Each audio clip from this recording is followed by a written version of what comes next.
नमस्कार साथियों, मैं अशोक कुमार लोचिब हिंदी की क्लास में आपका हार्दिक स्वागत करता हूं। मित्रों, हम वाक्य पढ़ रहे थे। वाक्य से संबंधित हमारी दो क्लास हो चुकी हैं। एक में हमने वाक्य का सामान्य परिचय पढ़ा था और एक में हमने वाक्य के अंग पढ़े थे कि वाक्य के कौन कौन से अंग होते हैं। आज हम जो पढ़ेंगे वो पढ़ेंगे वाक्य के प्रकार। क्या पढ़ेंगे? वाक्य के प्रकार। वाक्य के जो प्रकार है मित्रों, वो तीन प्रकार से किए जाते हैं, यानी वाक्य के प्रकारों का जो विभाजन है वो तीन प्रकार से होता है, लेकिन हम यहाँ पढ़ेंगे दो ही। पहला वाक्य, अब यानी जो पढ़ेंगे हम वो है वाक्य के प्रकार।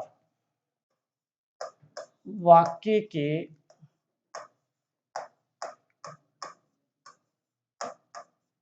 प्रकार।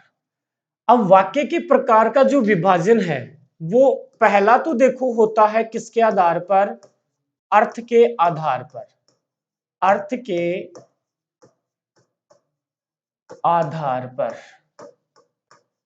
अर्थ के आधार पर ध्यान रखना, वाक्य के 8 प्रकार होते हैं। अर्थ के आधार पर वाक्य के कितने प्रकार होते हैं? 8 प्रकार होते हैं। कौन कौन से हैं 8 प्रकार? देखो उनके बारे में देखें। पहला जो आता है वो है विधि या विधानवाचक या विधानार्थक भी बोलते हैं, विधानवाचक वाक्य। दूसरा जो प्रकार आता है, देखो पहला विधि विधान वाचक या विधानार्थक वाक्य। तीसरा जो आता है उसे बोलते हैं निषेधवाचक, निषेधवाचक वाक्य। नकारात्मक जो वाक्य होता है उसे ही क्या कहते हैं? निषेधवाचक वाक्य कहते हैं। तीसरा जो भेद आता है वो है प्रश्नवाचक वाक्य, प्रश्नवाचक वाक्य। चौथा जो भेद आता है वो है विस्मयादि बोधक वाक्य, विस्मयादि बोधक वाक्य। पांचवा जो है वो है इच्छावाचक, इच्छावाचक वाक्य। छठा जो है वो है आज्ञार्थक, आज्ञार्थक वाक्य। सातवां जो है देखो, इच्छावाचक आज्ञार्थक हो गया। अब इसके बाद में जो सातवां आएगा वो होता है संकेतवाचक। सातवां जो वाक्य होता है वो क्या होता है? संकेतवाचक, संकेतवाचक वाक्य। आठवां जो है वो है संदेहवाचक वाक्य, संदेह वाचक वाक्य। हम पढ़ रहे हैं मित्रों वाक्य के प्रकार, और वाक्य के जो प्रकारों का विभाजन है वो कितने प्रकार से हो रहा है? 3 प्रकार से हो रहा है। पहला किस आधार पे हो रहा है? अर्थ के आधार पर। कभी भी आपको सीधा प्रश्न ऐसे नहीं पूछा जाएगा कि वाक्य के कितने प्रकार होते हैं, कभी भी ऐसा प्रश्न नहीं पूछा जाएगा, क्योंकि वाक्य के प्रकारों का जो विभाजन है वो विभाजन 3 आधार पे होता है। कितने आधार पे होता है? 3 आधार पे होता है, जिसमें पहला आधार हमने लिया अर्थ के आधार पर 8 प्रकार। प्रश्न में आपको यही पूछेगा कि अर्थ के आधार पर वाक्य के कितने प्रकार होते हैं, कभी ऐसे नहीं पूछेगा कि वाक्य के कितने प्रकार होते हैं। यानी जो आधार है वो आधार प्रश्न में देगा। अर्थ के आधार पर, रचना के आधार पर, बनावट के आधार पर, क्रिया के आधार पर, क्रम के आधार पर ये देगा, तभी हम वाक्य के प्रकारों की संख्या बता सकते हैं। अन्यथा सीधा यदि दे दे वाक्य के कितने प्रकार होते हैं, हम नहीं बता सकते, क्योंकि वाक्य के प्रकारों का विभाजन आधार पे किया गया है। तो पहला आधार कौन सा? अर्थ के आधार पर। अर्थ के आधार पर कितने भेद होते हैं? 8 भेद होते हैं। सबसे पहला आता है विधि या विधानवाचक वाक्य, इसको विधानार्थक भी बोलते हैं। दूसरा निषेधवाचक वाक्य, निषेध बोधक भी इसको बोलते हैं। नकारात्मक वाक्य भी बोलते हैं। तीसरा प्रश्नवाचक वाक्य। चौथा विस्मयादि बोधक वाक्य। पांचवा इच्छा सूचक भी बोलते हैं, इसको इच्छावाचक भी बोलते हैं, इच्छार्थक भी बोलते हैं। छठा आज्ञार्थक वाक्य। सातवां संकेतवाचक वाक्य, आठवां संदेहवाचक वाक्य। अब यहां हम एक एक वाक्य को पढ़ेंगे।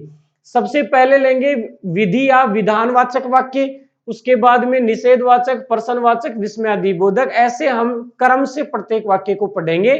सबसे पहले हम लेते हैं विधि या विधानवाचक वाक्य। विधि या विधानवाचक वाक्य, देखो हम क्या पढ़ रहे हैं, अर्थ के आधार पर वाक्य के प्रकार पढ़ रहे हैं। अर्थ के आधार पर वाक्य के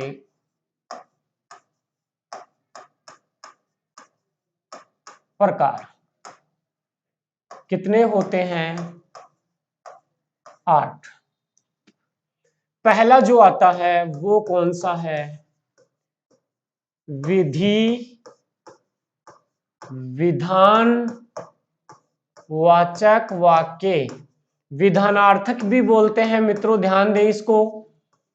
अब ये होता क्या है, देखो विधि विधान वाचक या विधानार्थक वाक्य क्या होता है मित्रों? ऐसा वाक्य जिसमें क्रिया को करने का सामान्य ढंग निहित हो, क्रिया सामान्य ढंग से संपन्न हो रही हो, वही वाक्य विधि या विधानवाचक वाक्य कहलाता है।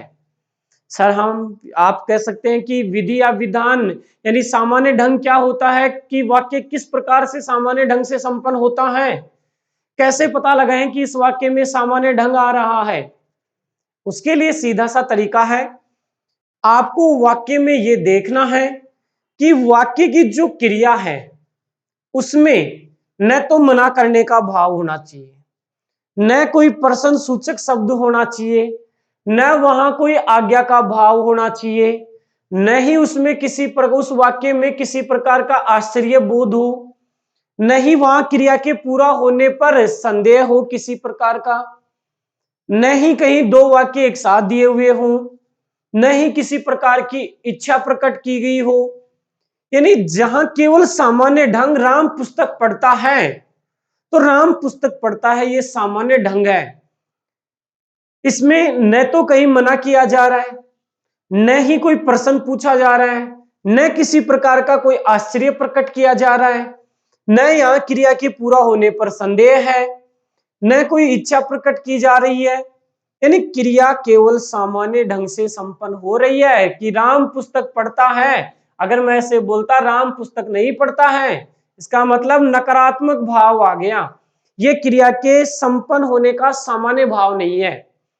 मैं पूछता क्या राम पुस्तक पढ़ता है, इसका मतलब क्रिया सामान्य ढंग से संपन्न नहीं हो रही है, इसका मतलब मैं प्रश्न पूछ रहा हूं। क्या पूछ रहा हूं? प्रश्न पूछ रहा हूं, तो प्रश्न सूचक वाक्य हो गया। यानी किसी जो भी अर्थ के आधार पर 7 अन्य भेद होते हैं, उन जो 7 भेद है उनकी प्रायिकता विधि या विधानवाचक में नहीं पाई जाती है। 7 में कौन? इच्छा नहीं होगी, आज्ञा नहीं होगी, प्रश्न नहीं होगा किसी प्रकार का, किसी प्रकार की कोई मना करने की बात नहीं होगी, किसी प्रकार का क्रिया के ऊपर संदेह नहीं होगा, किसी प्रकार का कोई विस्मय नहीं होगा। ऐसे वाक्य क्या कहलाते हैं? ऐसे वाक्य विधि या विधानवाचक वाक्य कहलाते हैं। तो परिभाषा के रूप में हमने पाया, जिस वाक्य में क्रिया का होना तो पाया जाता है, लेकिन क्रिया का होना जो पाया जा रहा है वो साधारण रूप से घटित होना पाया जा रहा है। जिस वाक्य में क्रिया के साधारण रूप से घटित होना पाया जाता है या सामान्य ढंग से क्रिया संपन्न होती है, वही वाक्य क्या कहलाता है? विधि या विधानवाचक वाक्य कहलाता है। तो परिभाषा हमने क्या पढ़ी इसकी? परिभाषा देखो, जिन वाक्यों में क्रिया का घटित होना पाया जाता है, घटित होना पाया जाता है, अर्थात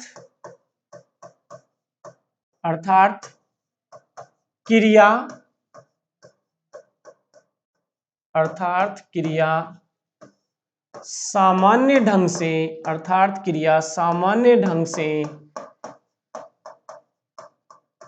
संपन्न होती है, अर्थात क्रिया सामान्य ढंग से संपन्न होती है, उसे विधि या विधानवाचक वाक्य कहते हैं।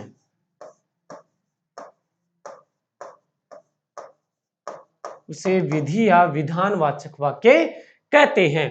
जिन वाक्यों में क्रिया का घटित होना पाया जाए, अर्थात हम कह सकते हैं कि क्रिया सामान्य ढंग से संपन्न होती है, अर्थात क्रिया में न किसी प्रकार का कोई प्रश्न हो, सामान्य ढंग से वही क्रिया संपन्न होगी जिसमें अन्य कोई भाव नहीं पाया जाए, न नकारात्मक भाव, न प्रश्न सूचक भाव, न किसी प्रकार का विस्मय का भाव, न किसी प्रकार का कोई संदेह, न कोई किसी प्रकार की कोई इच्छा, न किसी प्रकार की कोई आज्ञा, न किसी प्रकार का कोई संकेत और न ही किसी प्रकार का कोई संदेह, वो क्रिया सामान्य ढंग से संपन्न होती है। जैसे कि उदाहरण के रूप में देखें हम, जैसे मैंने लिखा था, एक उदाहरण मैंने बोला था, राम पुस्तक पढ़ता है। राम पुस्तक पढ़ता है, देखो मैंने उदाहरण लिखा राम पुस्तक पढ़ता है। बोलो इसमें क्रिया का होना पाया जा रहा है, पढ़ना क्रिया हो रही है, लेकिन सामान्य ढंग है, न तो मना किया जा रहा है, न कोई प्रश्न पूछा जा रहा है, न किसी प्रकार का कोई आश्चर्य प्रकट किया जा रहा है। ओहो राम पुस्तक पढ़ता है, ओहो राम पुस्तक पढ़ता है, ओहो आ गया, इसका मतलब आश्चर्य है, क्रिया के संपन्न होने का सामान्य ढंग नहीं है, तो वो तो विस्मयादिबोधक में रखा जाएगा, यानी अन्य कोई भाव नहीं होना चाहिए।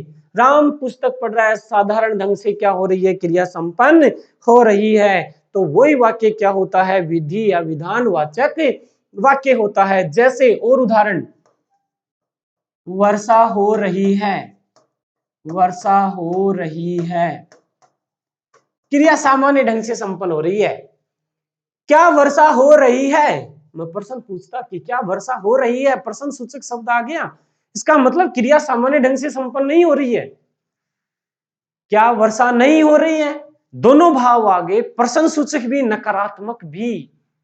मैं प्रश्न पूछ रहा हूं, क्या वर्षा नहीं हो रही है, क्रिया का सामान्य ढंग नहीं है। शायद बरसात हो रही है, शायद वर्षा हो रही है, मैं संदेह जता रहा हूं, मैं क्या जता रहा हूं, संदेह जता रहा हूं कि क्या शायद वर्षा हो रही है, लेकिन यहां वर्षा हो रही है, न किसी प्रकार का कोई संदेह, न किसी प्रकार का नकारात्मक भाव, न किसी प्रकार का कोई प्रश्न का भाव। जहां क्रिया के संपन्न होने का सामान्य ढंग होगा, वो वाक्य किस में रखा जाएगा, विधि या विधानवाचक वाक्य में रखा जाएगा। जैसे और उदाहरण के द्वारा समझ सकते हैं, राम पत्र लिखता है, राम पत्र लिखता है, क्रिया के संपन्न होने का सामान्य ढंग है, क्रिया के संपन्न होने का सामान्य ढंग है, लिखने का काम हो रहा है। क्या राम पत्र लिखता है, सामान्य ढंग नहीं है, क्योंकि प्रश्न सूचक शब्द आ गया है। क्या राम पत्र नहीं लिखता है, नकारात्मक भी, प्रश्न सूचक भी भाव आ गया है। ओहो राम पत्र लिखता है, आश्चर्य के साथ में बोला जा रहा है, विस्मयादिबोधक वाक्य होगा। कैसा होगा, विस्मयादिबोधक वाक्य होगा। और जैसे उदाहरण देंगे, सूर्य पूर्व में उदय होता है, सूर्य पूर्व में उदय होता है, सामान्य ढंग है। प्रश्न, क्या सूर्य पूर्व में उदय होता है, वो सामान्य ढंग नहीं है। तो ध्यान दे, जहां क्रिया के संपन्न होने का सामान्य भाव निहित होता है, वो वाक्य क्या होगा, विधि या विधानवाचक होगा। पहचानने के लिए सीधा सीधा ऐसे याद रखें, जिस वाक्य में न तो मना करने का भाव हो, न प्रश्न पूछने का भाव हो, न किसी प्रकार का आश्रय का भाव हो, न ही किसी प्रकार की कोई इच्छा प्रकट की गई हो, न ही किसी प्रकार का कोई आज्ञा दी जा रही हो, न ही कोई संकेत हो, न ही कोई संदेह हो, ऐसे सभी वाक्य किस में रख देना, विधि या विधान में रख देना। कैसा भी वाक्य आए, लेकिन जो अन्य 7 भाव हैं वो भाव नहीं होना चाहिए। जैसे राम को पुस्तक पढ़नी चाहिए, मैं मेरी इच्छा जता रहा हूं, राम को पुस्तक पढ़नी चाहिए, इच्छा है ये मेरी कि राम को पुस्तक पढ़नी चाहिए, ये इच्छा सूचक होगा। ये क्या होगा? इच्छा सूचक होगा। आगे बताया जाएगा इच्छा सूचक में आपको। लेकिन राम पुस्तक पढ़ता है और चाहिए में बहुत अंतर है। चाहिए में मैं इच्छा जता रहा हूं और पढ़ता है में वो राम पुस्तक पढ़ता है। तो ये वाक्य कौन सा होगा? विधि या विधान वाचक वाक्य होगा। अगला देखो, दूसरा जो वाक्य आता है अर्थ के आधार पर, दूसरा जो वाक्य है वो है निषेध, निषेध बोधक या निषेध वाचक वाक्य। निषेध बोधक वाक्य, निषेध वाचक भी बोल सकते हैं, निषेध बोधक भी बोल सकते हैं, जो आप बोलना चाहें वो बोल सकते हैं। लेकिन पहला जो है वो कौन सा है? निषेध बोधक वाक्य। अब देखो निषेध बोधक क्या होगा।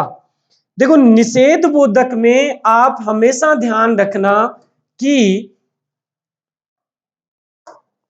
निषेध बोधक वाक्य किसे कहेंगे? जहां क्रिया को करने का हम ये कहें कि क्रिया हो रही है लेकिन उसमें नकारात्मक भाव निहित हो। क्रिया तो हो रही है लेकिन क्रिया के होने का नकारात्मक भाव, हम अंग्रेजी में पढ़ते हैं नेगेटिव सेंटेंस। तो जो नेगेटिव सेंटेंस, नकारात्मक वाक्य, जहां भी मना करने का भाव आए, जिस वाक्य में नहीं का प्रयोग हो जाए, जिस वाक्य में मत का प्रयोग हो जाए, वहां कौन सा वाक्य होगा? वहां निषेध बोधक या निषेध वाचक वाक्य होगा। यानी जिन वाक्यों में नकारात्मक भाव होता है या किसी वस्तु के अभाव का सूचन, किसी वस्तु के अभाव को सूचित किया जाता है, वो वाक्य क्या कहलाता है? निषेधवाचक वाक्य कहलाता है। तो परिभाषा क्या हुई? जिन वाक्यों में, जिन वाक्यों में नकारात्मक भाव, जिन वाक्यों में नकारात्मक भाव होता है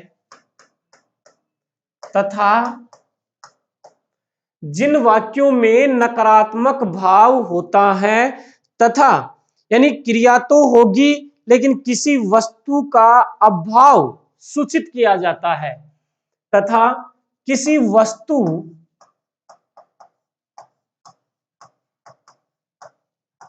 के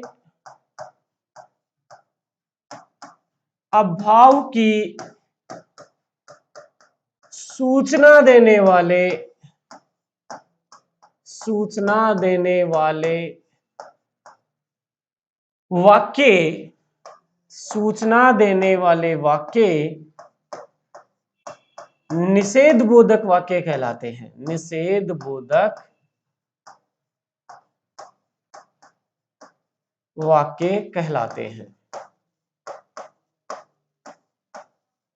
नकारात्मक भाव निहित हो, नेगेटिव भाव निहित हो, जिन वाक्यों में नहीं का प्रयोग किया जाए, जैसे कि उदाहरण के द्वारा हम देखें, पानी के बिना कोई जीवन धारण नहीं कर सकता। जैसे देखो, जैसे आपके सामने उदाहरण है,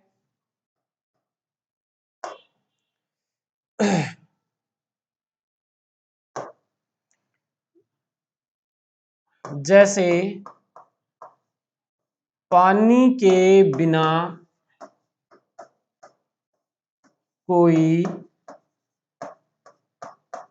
जीवन धारण नहीं कर सकता, नहीं कर सकता। क्या है इस वाक्य में? पानी के बिना कोई जीवन धारण नहीं कर सकता। नहीं का प्रयोग हो गया। किसका प्रयोग हो रहा है? नहीं का, यानी अभाव पाया जा रहा है। किसका? जीवन का अभाव पाया जा रहा है। हमने क्या लिखा है? नकारात्मक भाव होता है, नहीं भाव आ भी रहा है इस वाक्य में। फिर हमने लिखा किसी वस्तु के अभाव की सूचना देने वाला जीवन का अभाव है इस वाक्य में। अगर पानी होगा तो ही जीवन होगा, पानी के बिना कोई जीवन धारण नहीं कर सकता। यानी जीवन का क्या पाया जा रहा है, यहां अभाव पाया जा रहा है। अर्थात कैसा भी वाक्य आए, नहीं का प्रयोग जिस वाक्य में होगा ना, वो ही वाक्य निषेधवाचक होगा, नकारात्मक होगा। अन्य कोई वाक्य निषेधवाचक या नकारात्मक नहीं हो सकता। जैसे और उदाहरण देखें, और उदाहरण के द्वारा आप इसको समझें। देखो, आपका वहां जाना उचित नहीं, आपका वहां जाना उचित नहीं है। आपका वहां जाना उचित नहीं है, आपका वहां जाना उचित नहीं है। यानी मना कर रहा है। क्या कर रहा है? मना कर रहा है। नकारात्मक भाव है, अभाव पाया जा रहा है। किसका भाव? आपका जाना उचित नहीं है, उचित नहीं है, इसका क्या पाया जा रहा है? अभाव पाया जा रहा है। तो अभाव को मत ध्यान रखो, आप केवल इसको ध्यान रखो, नहीं को ध्यान रखो। किसको ध्यान रखो? नहीं को ध्यान रखो। जहां नहीं का प्रयोग हो जाए वो वाक्य क्या होगा? निषेधवाचक या नकारात्मक होगा। क्या होगा? निषेधवाचक या नकारात्मक होगा। जैसे और उदाहरण के द्वारा समझे इसको।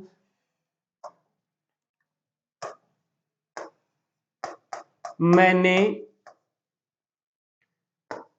खाना नहीं खाया। मैंने खाना नहीं खाया, मैंने खाना नहीं खाया। नहीं का प्रयोग हो गया ना। और ये भी देखो कि किसका भाव है? खाने का भाव है। किसका भाव है इसमें? खाने का भाव है। जहां अभाव और नकारात्मक दोनों आ जाए वो वाक्य, अगर नहीं आएगा, नकारात्मक भाव होगा तो किसी वस्तु की वहां अभाव की सूचना होगी। नहीं का प्रयोग होगा तो अभाव जरूर होगा वहां। ऐसा वाक्य क्या कहलाता है? निषेध बोधक वाक्य कहलाता है, या निषेधवाचक वाक्य कहलाता है। ये दो वाक्य हुए हमारे अर्थ के आधार पर। तीसरा वाक्य पढ़ते हैं हम अर्थ के आधार पर, और तीसरा वाक्य है हमारा अर्थ के आधार पर प्रश्नवाचक वाक्य। तीसरा है प्रश्नवाचक वाक्य। देखो, प्रश्नवाचक वाक्य क्या होता है?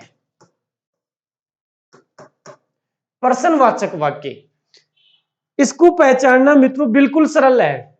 क्यों सरल है? एक तो ध्यान रखना कि वाक्य के अंत में प्रश्नवाचक चिन्ह दिया हुआ मिलेगा, बिल्कुल सरल है। जिस वाक्य के अंतर्गत प्रश्नवाचक चिन्ह दिया हुआ है वही वाक्य प्रश्नवाचक हो सकता है, या यह कहें कि वही वाक्य प्रश्नवाचक होगा। जिसके अंत में प्रश्नवाचक चिन्ह आएगा वही वाक्य प्रश्नवाचक होगा, अन्यथा अन्य कोई वाक्य प्रश्नवाचक नहीं होगा। क्यों? क्योंकि इसमें प्रश्न पूछा जाता है, किसी व्यक्ति या वस्तु के बारे में प्रश्न पूछने का भाव निहित होता है। किसी व्यक्ति या वस्तु के बारे में प्रश्न पूछने का भाव निहित होता है। जहां किसी व्यक्ति या वस्तु के बारे में प्रश्न पूछने का भाव निहित होता है वो वाक्य क्या होते हैं? प्रश्न सूचक वाक्य होते हैं या प्रश्नवाचक वाक्य होते हैं। तो जितने भी प्रश्न सूचक शब्द, क्या, कौन, कब, इनका प्रयोग जहां हो वो सारे वाक्य किस में शामिल होंगे? प्रश्नवाचक वाक्य में शामिल होंगे। सीधा सीधा पहचानने का तरीका मैंने आपको बताया कि वाक्य के अंत में प्रश्नवाचक चिन्ह आएगा। वाक्य के अंत में क्या आएगा? प्रश्नवाचक चिन्ह आएगा। चार ऑप्शन दिए हुए हैं आपको और पूछ रहा है निम्न में से प्रश्नवाचक वाक्य कौन सा है। तो जिस वाक्य के अंत में प्रश्नवाचक चिन्ह आ रहा है उसी वाक्य को आपको प्रश्नवाचक वाक्य करना है, अन्यथा बाकी कोई भी वाक्य प्रश्नवाचक नहीं होगा। बिल्कुल सरल है, बिल्कुल कठिन नहीं है ये। तो देखो हमने इसमें क्या पढ़ा? परिभाषा देखिए, इसकी परिभाषा देखो क्या होगी।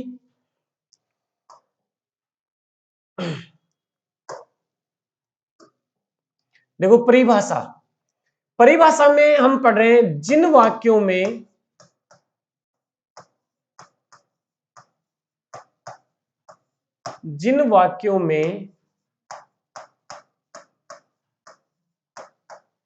प्रश्न का भाव देखो, जिन वाक्यों में प्रश्न का भाव निहित होता है, प्रश्न का भाव निहित होता है, यानी जहां प्रश्न का भाव निहित हो, ऐसा वाक्य जिसमें किसी भी प्रश्न सूचक शब्द का प्रयोग किया गया हो। किसका प्रयोग किया गया हो? प्रश्न सूचक शब्द का प्रयोग किया गया हो, प्रश्न पूछने का भाव हो। प्रश्न का, जिन वाक्यों में प्रश्न का भाव निहित होता है, वे प्रश्नवाचक वाक्य कहलाते हैं। वे प्रश्नवाचक वाक्य कहलाते हैं। प्रश्नवाचक वाक्य कहलाते हैं। अब ये जो प्रश्न है वो किससे पूछा जाएगा, किसके संदर्भ में पूछा जाएगा? या किसी वस्तु के संदर्भ में हो सकता है, या किसी वस्तु के संदर्भ में प्रश्न हो सकता है, यानी कि किसी व्यक्ति वस्तु के संदर्भ में प्रश्न पूछने का भाव जहां निहित होता है, वे वाक्य क्या कहलाते हैं? प्रश्नवाचक वाक्य कहलाते हैं। अर्थात देखो, पहचानने का तरीका, पहचानने के तरीके में हम देख सकते हैं कि इसके पहचानने का तरीका क्या होता है। पहचानने का जो इसका तरीका होता है वो ध्यान दें। पहचान, देखो पहचान, पहचान के लिए आप याद रख सकते हैं जिन वाक्यों के अंत में, पहचान के लिए आप क्या याद रख सकते हैं? जिन वाक्यों के अंत में, जिन वाक्यों के अंत में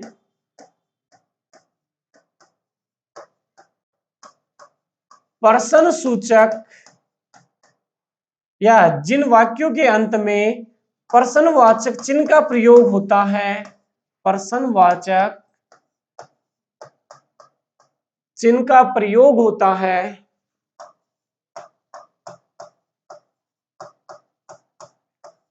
प्रयोग होता है,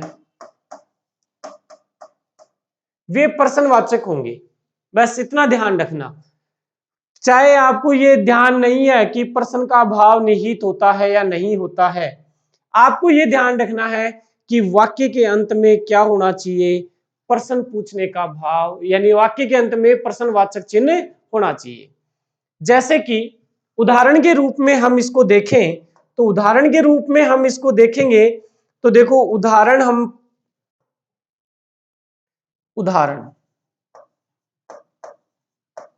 एक एक बिंदु को मैं आपके सामने स्पष्ट कर रहा हूं मित्रों। उदाहरण के रूप में देखिए, मैंने उदाहरण लिखा, उदाहरण है वहां कौन जा रहा है, वहां कौन जा रहा है। अब वाक्य के अंत में मैंने प्रश्नवाचक चिन्ह लगा दिया। अब आपको ये देखना ही नहीं है कि इसमें क्या भाव है, आपको सीधा वाक्य के अंत में जाना है। वाक्य के अंत में प्रश्न सूचक यानी प्रश्न को सूचित करने वाला चिन्ह आ रहा है, और आप सब जानते हैं कि ये जो चिन्ह होता है ये प्रश्नवाचक चिन्ह होता है। इसका प्रयोग केवल प्रश्नवाचक वाक्यों में होता है। तो अंत में यहां देखो, प्रश्न सूचक चिन्ह आ रहा है, प्रश्नवाचक चिन्ह आ रहा है। वहां कौन जा रहा है? किसी के संदर्भ में प्रश्न पूछा जा रहा है, किसी व्यक्ति के संदर्भ में प्रश्न पूछा जा रहा है। जहां किसी व्यक्ति या वस्तु के संदर्भ में प्रश्न पूछने का भाव निहित होता है, वही तो वाक्य प्रश्नवाचक वाक्य होता है। जैसे और उदाहरणों के द्वारा आप इसको समझ सकते हैं। तुम क्या पढ़ रहे हो? जैसे तुम क्या पढ़ रहे हो? तुम क्या पढ़ रहे हो? पढ़ने से संबंधित प्रश्न पूछा जा रहा है। किससे संबंधित प्रश्न पूछा जा रहा है? पढ़ने से संबंधित प्रश्न पूछा जा रहा है। और वाक्य के अंत में प्रश्नवाचक चिन्ह का भी प्रयोग किया गया है। हमें यह देखना ही नहीं है कि किसके संदर्भ में प्रश्न पूछा जा रहा है, हमें केवल यह देखना है कि वाक्य के अंत में प्रश्नवाचक चिन्ह आ रहा है या नहीं आ रहा है। अब इनमें क्या होता है मित्रों, जो प्रश्नवाचक वाक्य हैं इनमें कई बार नकारात्मक भाव भी आ जाता है, यानी नहीं का प्रयोग भी हो जाता है, और प्रश्न सूचक शब्दों का प्रयोग भी हो जाता है। कहने का मतलब एक वाक्य जिसमें प्रश्न सूचक शब्द भी आ रहे हैं, नहीं का प्रयोग भी हो रहा है, तो वहां तो फिर दो प्रायिकता हो गई, निषेधवाचक वाली यानी नकारात्मक वाली प्रायिकता भी हो गई, प्रश्न वाली भी प्रायिकता हो गई। उस स्थिति में हमारा उत्तर क्या होना चाहिए? देखो उदाहरण के द्वारा समझे इसको। जैसे मैंने उदाहरण लिखा, जैसे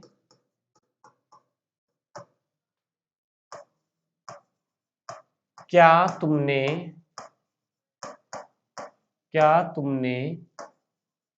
भोजन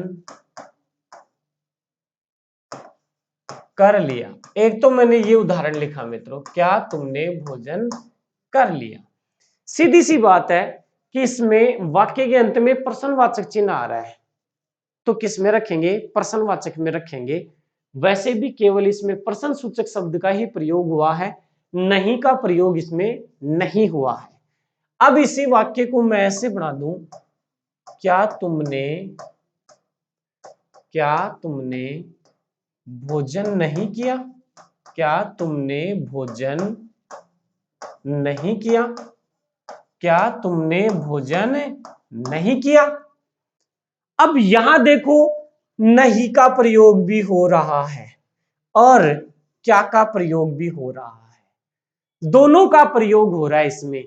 क्या का प्रयोग भी, नहीं का प्रयोग भी, दोनों आ रहे हैं। तो ऐसी स्थिति में हम निषेधवाचक करें या प्रश्नवाचक वाक्य करें?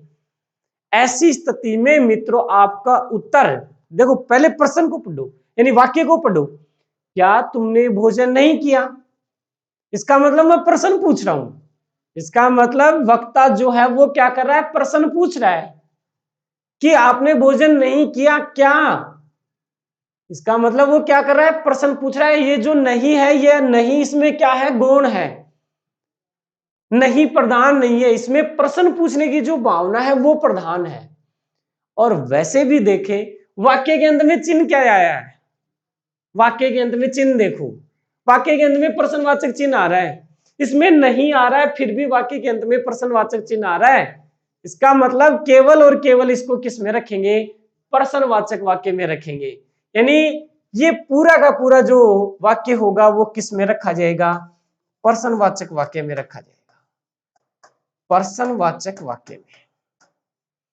तो ध्यान दें, जहां नहीं और क्या का प्रयोग हो यानी प्रश्न सूचक शब्दों का और नकारात्मक भाव का प्रयोग हो, वहां प्रायिकता हम किसको देंगे? प्रश्नवाचक वाक्य को देंगे। किसको प्रायिकता देंगे मित्रों? प्रश्नवाचक वाक्य को प्रायिकता देंगे।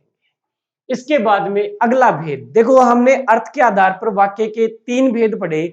एक तो विधि या विधानवाचक विधानार्थक वाक्य, दूसरा नकारात्मक या निषेध बोधक वाक्य, तीसरा अभी हमने पढ़ा प्रश्नवाचक वाक्य। अभी कौन सा पढ़ा? प्रश्नवाचक वाक्य। चौथा जो आता है वो है विस्मयादि बोधक वाक्य। चौथा जो प्रकार है वो कौन सा है? देखो, चौथा जो प्रकार है वो है विस्मयादि बोधक वाक्य। विस्मयादि बोधक वाक्य, विस्मयादि बोधक वाक्य। चौथा भेद है विस्मयादि बोधक वाक्य। देखो, जो तीन वाक्य हमने पढ़े हैं उनको देखो, पहले में क्रिया के होने का सामान्य ढंग, यानी वाक्य में किसी प्रकार का अन्य कोई भाव नहीं होना चाहिए, न मना करने का भाव, न प्रश्न पूछने का, न किसी प्रकार की इच्छा, न कोई विस्मय का भाव। न दूसरा हमने निषेध पढ़ा, इसका मतलब नहीं का भाव होगा, मना करने का भाव होगा, अभाव पाया जाएगा। तीसरा प्रश्नवाचक पढ़ा, प्रश्न पूछा जाएगा किसी व्यक्ति वस्तु के संदर्भ में, किसी व्यक्ति वस्तु के संदर्भ में क्या पूछा जाएगा? प्रश्न पूछा जाएगा। अब हम पढ़ रहे हैं विस्मयादि बोधक, तो विस्मयादि बोधक वाक्य क्या होंगे? जिन वाक्यों से आश्चर्य, विस्मय, शोक, हर्ष, घृणा आदि के भाव प्रकट होते हैं, आदि के भाव सूचित होते हैं, उन वाक्यों को क्या कहेंगे? विस्मयादिबोधक वाक्य कहेंगे। जिन वाक्यों से, क्या लिखा मैंने, क्या परिभाषा बोली? जिन वाक्यों से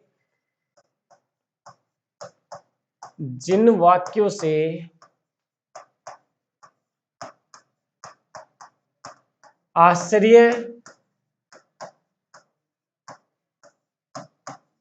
हर्ष,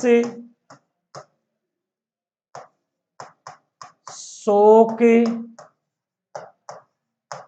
घृणा, विस्मय आदि भाव सूचित होते हैं, आदि भाव सूचित होते हैं, वे या उन्हें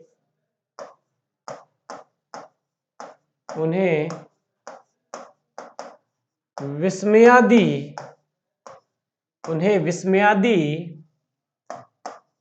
बोधक वाक्य कहते हैं। विस्मयादि बोधक वाक्य कहते हैं, उन्हें विस्मयादि बोधक वाक्य कहते हैं। हमने क्या लिखा? जिन वाक्यों में आश्चर्य, हर्ष, शोक, घृणा, विस्मय आदि भाव सूचित होते हैं, उन्हें विस्मयादि बोधक वाक्य कहते हैं। यानी जिन वाक्यों से आश्चर्य का भाव प्रकट होता हो, हर्ष का भाव, खुशी का भाव, शोक का भाव, घृणा का भाव, तिरस्कार का भाव, विस्मय का भाव, ये सभी भाव जहां प्रकट होते हैं वो वाक्य क्या कहलाते हैं? विस्मयादि बोधक वाक्य कहलाते हैं। अब विस्मय, आश्चर्यकार ये भाव कैसे? सीधा सीधा तरीका पहचानने का देखो, जिस वाक्य में विस्मयादि बोधक चिन्ह का प्रयोग हो, जिस भी वाक्य में विस्मयादि बोधक जो चिन्ह होता है, इस विस्मयादि बोधक चिन्ह का प्रयोग जिस वाक्य में हो जाए, ये समझ लेना कि वो वाक्य विस्मयादि बोधक है। वो किसी शब्द के साथ में प्रयोग हो सकता है उसका। विस्मयादि बोधक अव्यय होते हैं, तो जो विस्मयादि बोधक अव्यय जो होते हैं उनका प्रयोग वाक्य में होगा, और जो विस्मयादि बोधक अव्यय है उनके साथ में विस्मयादि बोधक के चिन्ह जो होता है उसका प्रयोग किया जाएगा।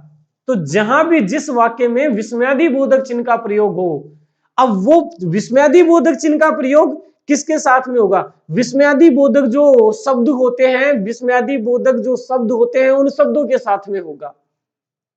वाक्य के अंत में भी विस्मयादि बोधक चिन्ह हो सकता है और उन विस्मयादि बोधक शब्दों के साथ में भी चिन्ह हो सकता है, लेकिन उस वाक्य में विस्मयादि बोधक चिन्ह दिया हुआ होगा, वही वाक्य क्या होगा? विस्मयादि बोधक वाक्य होगा। जैसे देखो, उदाहरण के द्वारा समझे इसको।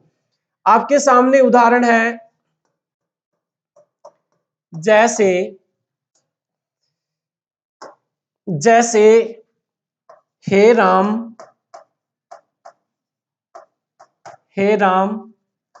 यह क्या हो गया? यह क्या हो गया? मैंने वाक्य लिखा, हे राम यह क्या हो गया। इस वाक्य में क्या का प्रयोग भी हुआ है? प्रश्न सूचक शब्द का प्रयोग भी हुआ है इस वाक्य में, और विस्मयादि बोधक जो शब्द है उसका भी प्रयोग हुआ है। विस्मयादि बोधक चिन्ह आ रहा है इसमें, जो विस्मयादि बोधक शब्द है उस शब्द के साथ में विस्मयादि बोधक चिन्ह आ रहा है।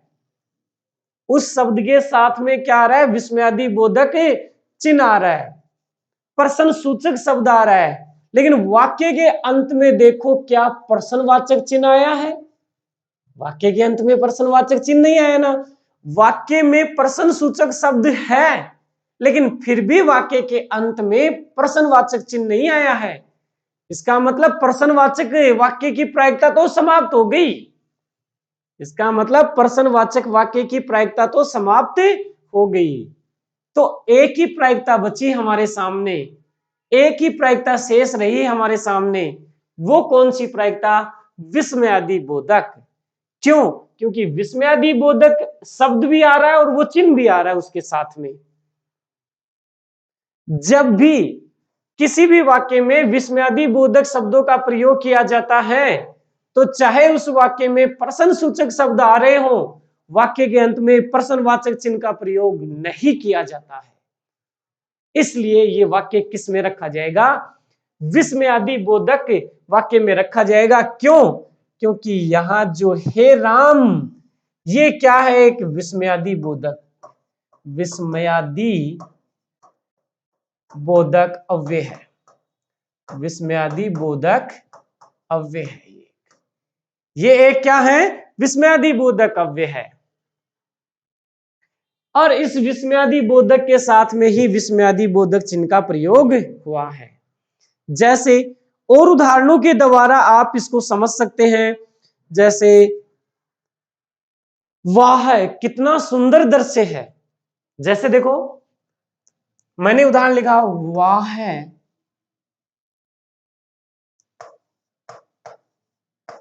वाह कितना सुंदर दृश्य है, कितना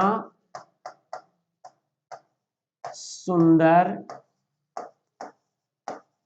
दृश्य है। मैंने क्या लिखा?